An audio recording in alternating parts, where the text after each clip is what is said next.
I mean, imagine, I mean, listen, and I know these numbers like, I know my name.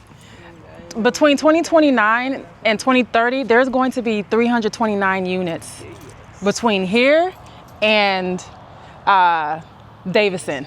Yeah, that's about 100. Presbyterian Village one? No, Presbyterian is that patch right there. Yeah. Yeah, that's a 5-acre site, 104 units. Okay. So and this includes Presbyterian as well. Tyler Sawyer has what is his, 20 units? Right now it's 36. 36 units. El Morta is 24 units. 29. Mm-hmm. So 329 units, about 168 million in public and private, including the city's investments between the Streetscape project, the Helen Moore Community Center, the pop-up shops, and the park and all of that. In just a very short time frame. And just from a corridor activation, that's senior housing, that's permanent supportive housing, family units, and 30,000 square feet of commercial, because I have the food hall, if you can see it next to that gray building. So that's going to be a food hall on half the building, and then the other half as creative space. So gallery in the front and shared artist studios for emerging artists in the back. So each artist will have about 125 square feet of their own studio private space that they can work from, do studio visits, and then use the gallery space for events, exhibits, all of that. And then that patch right there, that's the 40-unit mixed use ground level. So I am looking for a Henry Ford or a dental practice. Well, I know a dentist just opened up over there, but dialysis or physical therapist to occupy to bring some healthcare services. And urgent care. Urgent care would be great. I mean, because you have the density that's coming, and then you have the senior population in the neighborhood, in addition to seniors here and seniors with Presbyterians. So there's a need for a range of medical and healthcare services. So yeah, in 4 or 5 years, the corridor won't look like what it looks like. Yeah, yeah. That's a lot of activity in a very short window and a very short, Okay, well, welcome everyone. I know that this has been a long time coming. Pace, we've been having this conversation since God knows how long. And to finally be here, and almost done. And Chad is who's been spearheading the ship. And someone asked me how construction has been going. I was like, you know what? It's been going without any issues. So, I mean, you know the issues, but none of the issues that make it. Listen, like I said, we're still on budget. Still on budget, still on schedule. That's the biggest issue, right? That's a win-win right there. So, and we communicate very well. The draws go very smoothly, inspections go very smoothly. So what other issues could we be complaining about? Yeah. I mean, besides having to, build a new stairwell in a 40-something-year-old building. If you'd like to. You want to slide? Let's see, we're in month 15, preparing for draw 16. We've got a 77-unit senior high-rise. We've got 7 units on each floor, 10 80/80 units. Units are all 1 bed, 1 bath, roughly 525 to 540, just depends on the layout. Common area on the first floor, 2 stairwells, 2 elevators, roughly, 71,000 square feet total. It's been an interesting project. We had to gut this when we first started. It was apartments. Yeah. Vacant for like 20 years. Sat vacant, and so we had all the leftover debris that residents left, furniture, you name it. So it took us a good at least 3 months to clean it out to where we were ready to start putting it all back together and laying out all the framing. And I'm gonna walk you guys around. It's a little cleaner entrance over here on the east side of the building. So we've got, as you can see, we'll just walk. I'll just kind of walk and talk as we go. In the fall, we were able to get the west elevation EFIS repair and the first coat of paint on, so you can see what the exterior elevation of the building is going to look like with the 3 different colors. Actually, Monday, we start on the north side with the EFIS repair, so that we're probably targeting about 2 to 3 weeks per elevation to be completed with that.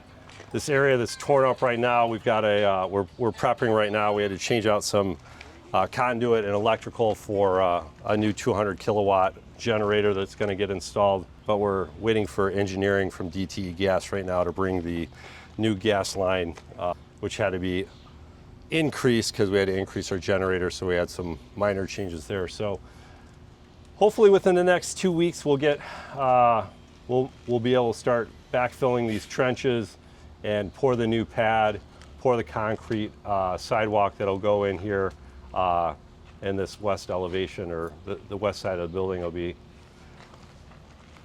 for us easily accessible. To have a generator on a facility like this? Yes.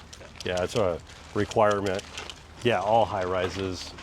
I don't know at what time they actually made that change of code requirement for a generator, but yes, it does. You have all your life safety that has to be connected. So for those of you that weren't here at the beginning, the opening here where we have the trash chute, it's got a nice wide opening.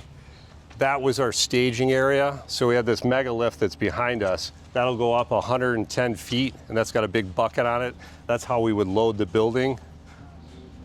And so we had to leave that section of the building unfinished. So as you see, when we go in here, we've got 5 of the 7 units completed on every floor. This is the 03, 04 opening, and then there was an 02 unit we weren't able to move on either. We had some modifications we had to do. So it's got multiple stages of work going on. We're working our way down through 5 of the 7 units, and then we'll go back up. We have inspections next week on those 02, 03, 04s. Then we'll go back to the top, work our way back down again.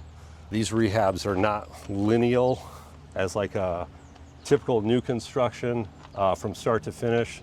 So it has its challenges. I think my superintendent lost all of his hair on this job so far. John, take your hat off. Yeah, I've never seen him without the hat. I know, right? Now you know why. That's why. This is the vestibule area. This will actually be the entry into the building. So we've got all kinds of materials for the elevator company spread out all through the first floor, so just please be careful. Kind of walk you through. Kone Elevator pretty much has this first floor as a large majority of their staging area. They've got one of the 2 elevator cabs installed currently. This was a real peach or gem for us. We had to cut a lot of concrete out, existing concrete, and put these support beams in throughout the building. When you're dealing with an existing building, you have to work with a lot of the existing characteristics of the building. And if you have to make changes, unfortunately, a 12-story building, this is all concrete. So anytime you're touching that, we have to put structural components in place. So on every floor, you'll see these 4x4 tubular beams all the way up on every floor. You'll see it behind us. This is a new stairwell we built. So there's 4-inch angle iron beams tied to the new stairwell. Tell them how that even came about, having a saw cut from the top all the way down.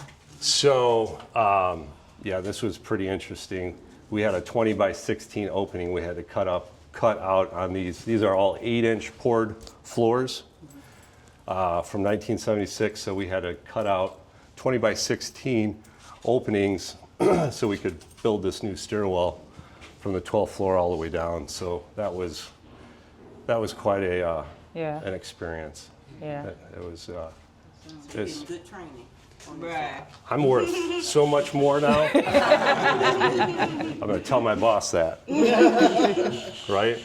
Yeah, it was an architectural marvel, though, just to even see it. It was, yeah, no, it was pretty fascinating to see what they, what we're able to do with some tools, cutting these pieces out, dropping it down, taking it out, and then you had this just gigantic opening in this building, and then structurally building it all back through to create this stairwell. So first floor is predominantly our common area space. I know it doesn't look like it right now. This will be the last finished space that we'll get to. You can see we've as we get up. We're finishing from the top down, so you'll see more finished product up above 12, 11, 10, 9, 8, and first floor is basically our only unfinished floor right now, so we have a lot of staging area down in here right now. Be careful, we can kind of walk through here. So it'll be a community, 1,000 square feet community space. Yeah, this will be a community room. Area, and then a computer lab. This is our electrical room. You can see we had to put in structural I-beams in this electrical room on the first floor. All this steel is now rated incandescent paint. We had to put incandescent, 3 layers of incandescent paint here so we can meet the fire rating for all this exposed steel. 2012. So like you say, this is a lot different than just a typical new construction where you can stick build or metal stud from ground up. We're already vertical, so now we're just making modifications as we go. A lot of fun stuff. We'll continue to your right here. You see our main power hub, hot water heaters. This is our trash chute room. We've got a chute coming through on every floor. Just put a new duct in, so watch your head there, please.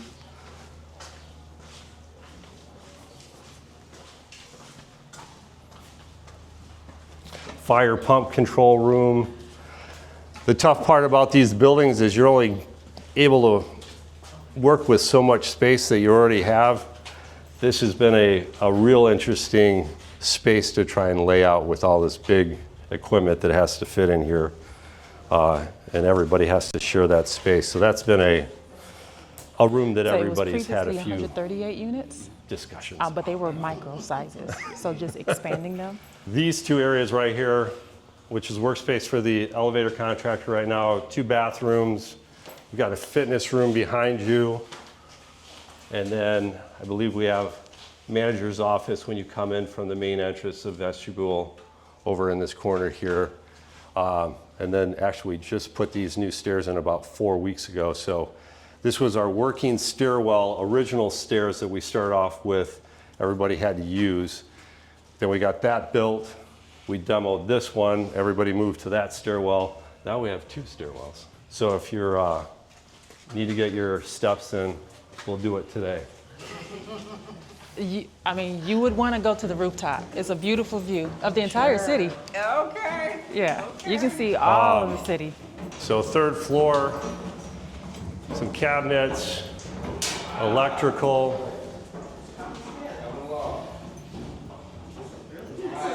Let's go, Fabiola. Oh, okay. Nice. Oh. All right now.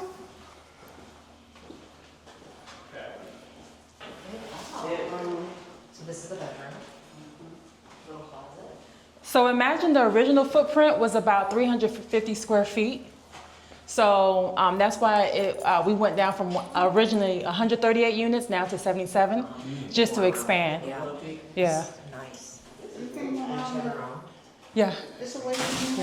No, this is just a little open closet. Who chose the? This will be a unit, bedroom, Well, another little they gave me storage some options. This was closet. the best options that I had. Options based on the budget. There is, yeah, like a vanity closet, yep. I'm just giving you guys a break because Fabiola said the best view is up on the 12th, Yeah. on the rooftop, if you'd like. It's an awesome should. view of the city, definitely. I got something curious. We're already on 4. What floor is this? 3rd floor? We're on 3 right now. Oh, 3, okay. As we go up, the floors become more finished, especially in the units.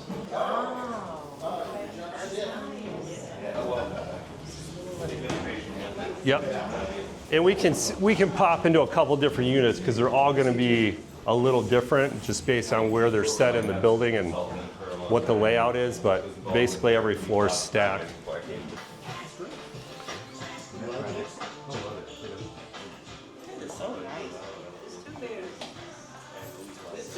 No, 1 bedroom. It's all one bedrooms. I mean, they're small, 550 square feet. A lot of natural light with the large The corners windows. are larger, actually. Yeah, some of the corners are 575 or something. Yeah, about. If you're on the Yeah. south elevation looking at the Yeah, city, because we're on the corner. Yeah. those are I think those are the prime units, but The corner ones, they usually are. yeah, right. Like we got power if you want to hit the switch in there in the bathroom. There's Why not finish the concrete floors? Just polish them out. so dealing with Mishta has a standards of design, and so they require so many square footage of carpeting for noise, and also the LVT. We have to have there's a level of noise absorbance that has to be with the flooring as well. Got it. Even with 8-inch thick floor? Correct. So the 8-inch, so it just means we had less noise buffer to put in because the 8-inch was absorbing more, but typically Mishta has some of their own rules and regulations they like to follow when it comes to flooring. Sometimes we can get variance. A lot of times we like to do LVT, especially in a space like this where you're trying to figure out how are we going to decipher the living room from the kitchen, how are we going to make a clean break. We would have recommended going with an LVT all the way through and then just carpeting in the bedroom. Yeah, but Mishta, their standard designs, they like to see carpeting in the living room, hard surface in the kitchen, bath, and then carpeting in the bedroom. Mish the rules at the end. We'll go up a couple more. We're starting some plumbing finishes. Yeah, and they have So two the toilets closets. are in on some of the units. I believe 9, 10, 11, and 12.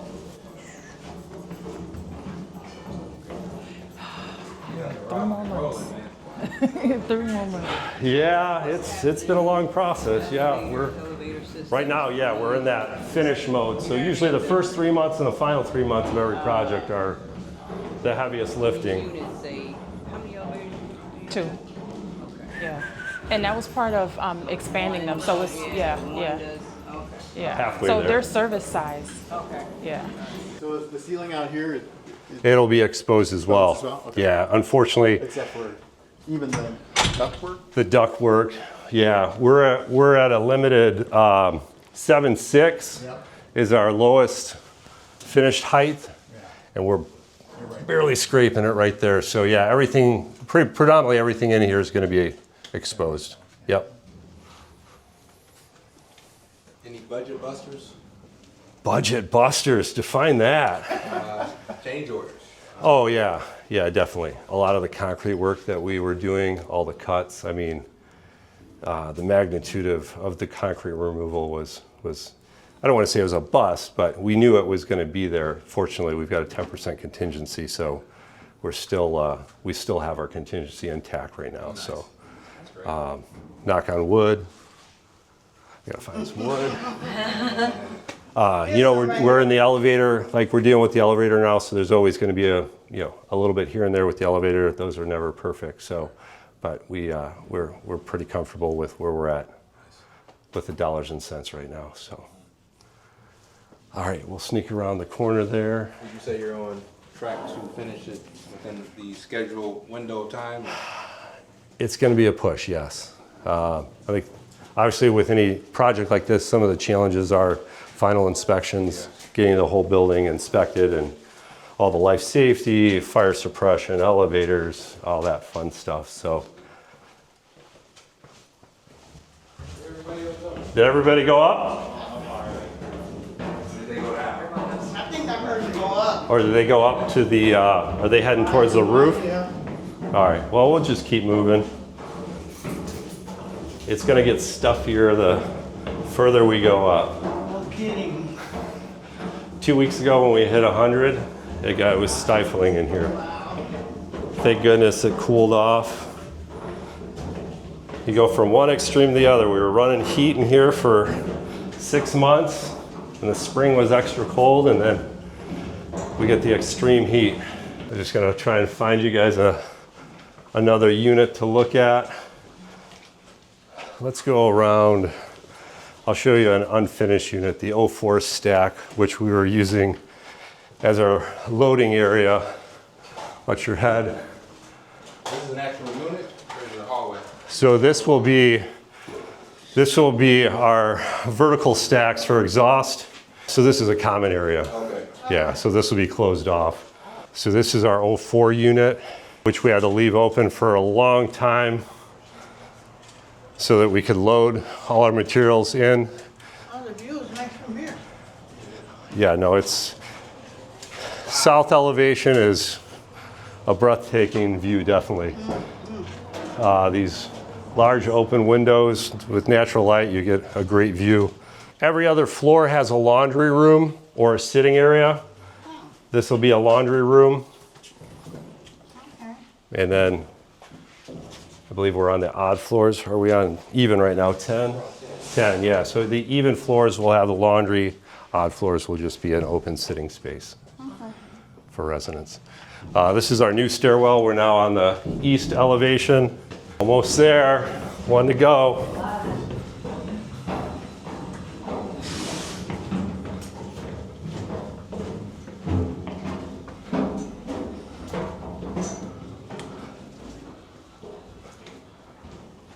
th floor, elevator lobby or elevator landing area. This is our trash chute area. We have inspections next week with our building inspector so that we can then continue to finish off the corridor, start working from the 12th floor down. These steps are a little steeper, so please use the rail if you want to go up to the Almost there, bro. We're almost there. rooftop. Oh my God, are they doing anything up here? They're just doing some roof repairs right now, or some prep work. I don't want to say repairs, it's a brand new roof. Scary. This is gorgeous. Yeah, it's an unbelievable view. I mean, imagine, I mean, listen, and I know these numbers like, you know, I know my name. Between 2029 and 2030, there's going to be 329 units between here and Davison. Yeah, that's about 100. Presbyterian Village one? No, Presbyterian is that patch right there. Yeah. Yeah, that's a 5-acre site, 104 units. Okay.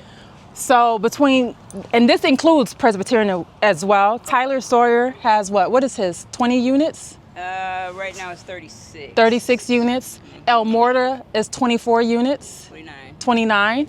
So 329 units, about 168 million in public and private, including the city's investments between the streetscape project, the Helen Moore Community Center, the pop-up shops, and the park and all of that. In just a very short time frame. And just from a corridor activation, that's senior housing, that's permanent supportive housing, family units, and 30,000 square feet of commercial, because I have the food hall, if you can see it next to that gray building. So that's going to be a food hall on half the building, and then the other half as creative space. So gallery in the front and shared artist studios for emerging artists in the back. So each artist will have about 125 square feet of their own studio private space that they can work from, do studio visits, and then use the gallery space for events, exhibits, all of that. And then that patch right there, that's the 40 unit mixed use ground level. So I am looking for a Henry Ford or a dental practice. Well, I know a dentist just opened up over there, but dialysis or physical therapist to occupy to bring some healthcare services. And urgent care. Urgent care would be great. I mean, because you have the density that's coming, and then you have the senior population in the neighborhood, in addition to seniors here and seniors with Presbyterians. So there's a need for a range of medical and healthcare services. So yeah, in 4 or 5 years, the corridor won't look like what it looks like. Yeah, yeah. That's a lot of activity in a very short window and a very short, you know, kudos to the HRD team in planning. First project, so that's Yeah. weird. I was talking to Cranes yesterday because they found out about the historic project when it went before the HDC. And so they were asking me, how do I feel about having so much concentrated in a, because someone could look at it as that's a lot of risk in a very small frame, but I'm like, from a placemaking perspective, that's actually how it should be, where you can have like connected sites. Because when we leave this, One builds on it. Yeah, exactly. yeah, 9 years, you should have private investment. yeah. If anyone is doing anything, I try to get involved in what they're doing, because I'll talk to Tyler, hey, do you need some help? Because I have a vested interest as well, because as those come along, then obviously it supports this and, you know, the other projects. So, yeah. I think that is very thoughtful. I was on Livernois yesterday talking to a couple of the owners, just trying to understand before and then after and then now and then what the future of Livernois looks like. Yeah, but what can I understand and learn from there? Because, you know, yeah, but the food hall will be the first casual dining in the neighborhood in a very long time. So to even think through, how do we start to attract, you know, people and get them, and I know there's 8,500 average annual daily traffic along Dexter between Joy and Davison, because, you know, we've been talking about these numbers, 43,000 on Davison. So how do we get people to stop and then sit and dine and, you know, spend money? So that's something that I'm thinking through as well. And I've been having that conversation with Motor City Match. So I'm targeting emerging food and beverage entrepreneurs. So whether you're coming from a food truck, from a commissary kitchen, I've been learning from Eastern Market Partnership that there is a gap between those who were in a commissary space and, you know, they've outgrown it, but they don't want to put in the investment of having their own independent space. So this is the middle of the road buffer as a food hall, and turning it over turnkey, because all the build out will be done. The fixtures will already be done. So they really can just operate from day one. So kind of like Detroit Shipping Co. That's the model. Yeah. So yeah. So looks good. Yeah. So I'm glad, thank you. Even though this was rough getting up to 12. it was rough. Yeah. It was worth it. I thought you were gonna say it was rough even getting here, doing this. It was rough. Yeah. It was rough doing this, but I stuck in there. And HRD planning, I know Dave Walker was like, I'm not gonna let you walk away. I'm surprised you didn't make it today. Yeah. You must have just got noticed. Yeah, but without HRD and planning, I wouldn't have made it. How does it feel to see your vision come to life? You know, it's not until I actually have a conversation like this, because otherwise I'm not even really thinking about it. Yeah. So when it actually happens, that's when I'm like, okay. Because in my brain, I'm plotting it out and envisioning it. But day to day, it's just Watch the units come together with Yeah. cabinets in them and a tub and, you know, yeah. from where you started. Yeah, from the No, it'll feel real when the first person moves in. Yeah, yeah. That's when it'll feel I real. get that. I Yeah, get that. yeah. For now, I'm like, okay. I mean, because I'm talking to them all day long, so it doesn't feel like anything. But when the first person moves in, that's when it'll feel real. And people are actually, I mean, the church, the pastor's always, hey, when is it ready? And, you know, I have people like, on whether it's social media or email, like, hey, when does the application open up? So people are ready. Yeah, so I don't think leasing this up is going to be an issue at all. Yeah.